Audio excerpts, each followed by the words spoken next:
What is your opinion on veiny hands? No opinion particularly. I'm practically translucent, not really, but the majority of my body has very visible veins, and I used to hate it so much. Now it's kinda cool to look at. I absolutely hate my varicose veins though. I wish I had the money to get rid of those. Noticed them at 13, 27 now, and they've only gotten worse. Not a woman, but my girlfriend told me when we first started dating that one of the reasons she was so attracted to me was because my hand and arms were hot, having slight vascularity. First time I had ever heard that compliment. I just had to see what everyone else was saying. I feel they're overrated. How do veins, which literally every person is supposed to have, be a turn on to anybody? But then again, everyone is entitled to their own opinions.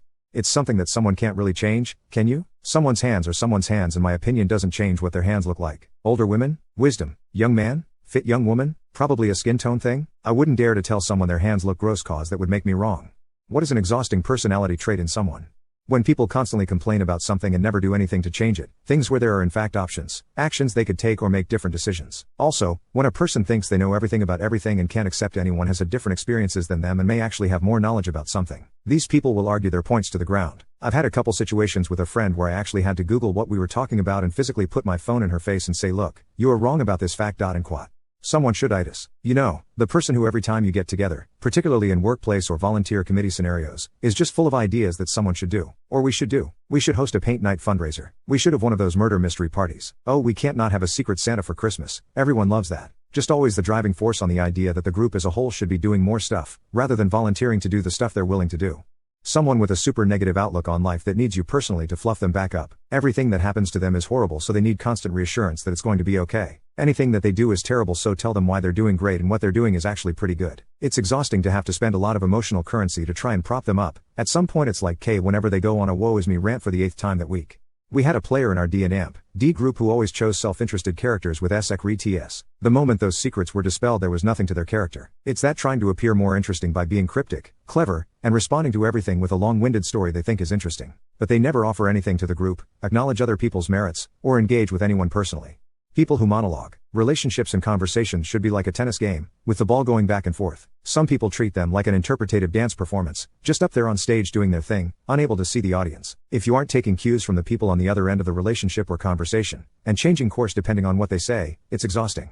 Not sure how to explain it, but people who talk at you, not with you. I find these people to have very dominating personalities and they have to dominate conversations and talk over you. They always have to talk and can never sit in silence. As an introvert, I find this very hard to be around, as I like to sit in peace and quiet and don't always like to talk. When I do, I like to have a discussion, not just have someone speaking at me.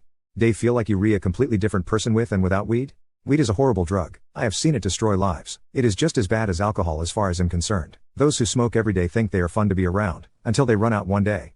I wouldn't say I changed, but my daily routine starts to get affected. I just recently started smoking, and while I like the feeling, I dislike my few hours after work being me feeling more sluggish and cognitively impaired and slowed for several hours until I wake up the next day. It's so tempting since it's a great feeling to unwind in bed with. Absolutely. Bill Hicks probably said it best. He said, more or less, there is no motivational syndrome. Pot just makes you realize most of what they want you to do isn't worth it. Speaks internal monologue into microphone / I could get up and slave away at my meaningless job in an office cubicle, or, mimes taking a big hit off a joint / I could stay here and learn to play the sitar ! And quote. I wouldn't say I'm a different person with weed, just a better version of myself. When I'm smoking, I have more social energy, am less irritable, less anxious, have fewer issues dealing with sensory overstimulation from sounds, and I'm just overall more mentally present when I'm with friends and family. Whenever I stop smoking for a prolonged time, I have more trouble dealing with social situations, have a tendency towards isolating myself, often have to leave events with friends and family early because I'm just overwhelmed by the people and noises. I have trouble keeping up with daily life, work, chores, self-care, etc., and I am just overall more depressed. A reason I try not to smoke weed is because I get ego death. The last time I smoked, I went from my normal self to just feeling like a complete nerd. It was nice sometimes just being able to feel properly relaxed, but it's not worth it bringing me back to a lower state of self-worth. Any substance affects who you are. Alcohol is a great example because a lot of us have been drunk.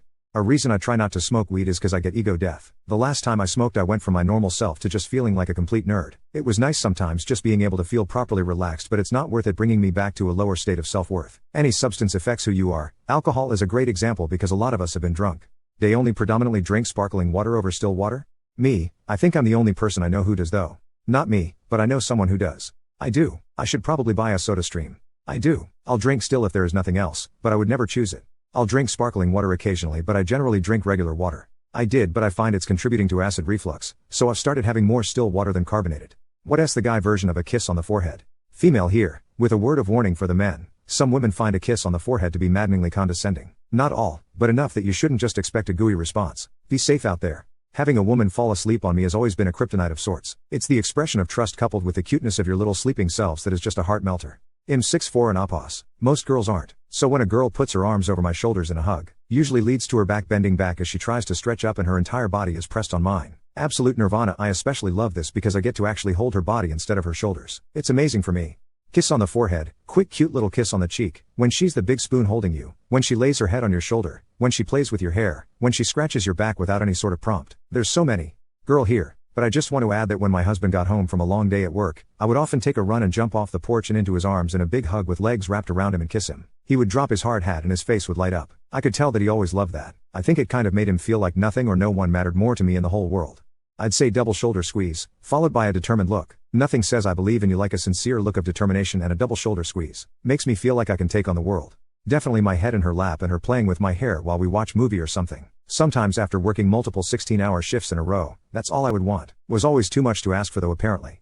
You guys are all forgetting the hug. It's the hug where you're sitting down and she smooshes your face into her chest. It's, of course, because are involved, but it's definitely the like melt away into comfort and affirmation that this is my person kind of thing as well. A kiss at the back of the neck while hugging me from behind while I'm working at my computer, then offering to make me a coffee. That make me feel loved. My partner's the best. Aside from a kiss on the forehead, when you're sitting in a chair and she comes up behind you to see what you're reading/looking at and has her arms draped over your chest, then gives you a little kiss on the cheek and lets her hand run across your shoulders as she's going to go do whatever she actually came that direction for in the first place. Magical.